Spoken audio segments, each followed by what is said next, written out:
യും വിശ്വചക്രവാളത്തോളം എത്തിച്ച മഹത് വ്യക്തികളിൽ മുൻപന്തിയിലെത്തിയിരിക്കുകയാണ് പത്മശ്രീ ഡോക്ടർ രവി പിള്ള.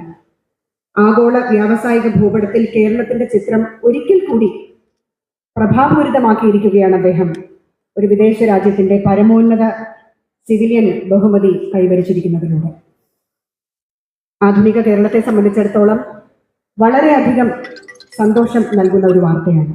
മാത്രമല്ല, ഇത്തരത്തിലുള്ള ഒരു അംഗീകാരം തേടിയെത്തുന്ന ആദ്യത്തെ വിദേശ വ്യവസായി എന്ന ബഹുമതിയും അദ്ദേഹത്തിന് സ്വന്തം. എന്തുകൊണ്ടും നമുക്ക് ഓരോരുത്തർക്കും, ഓരോ മലയാളിക്കും അങ്ങേയറ്റം അഭിമാനിക്കാൻ വക നൽകുന്ന ഒരു അതുല്യ നേട്ടം തന്നെയാണ്. ഈ വിജയപ്രഭാവത്തിൽ സന്തോഷിച്ചും അഭിമാനിച്ചും ഇന്ന് സ്നേഹാദരമൊരുക്കുകയാണ് ഡോക്ടർ രവി പിള്ളയ്ക്ക് ഇന്നിവിടെ രവിപ്രഭ സ്നേഹസംഗമത്തിലൂടെ. ഇത് അദ്ദേഹത്തിനുള്ള സംസ്ഥാനത്തിന്റെ, നമ്മുടെ ഓരോരുത്തരുടെയും സ്നേഹ സമർപ്പണമാണ്. ഔപചാരിക സമ്മേളനം ഇവിടെ ആരംഭിക്കുകയാണ്.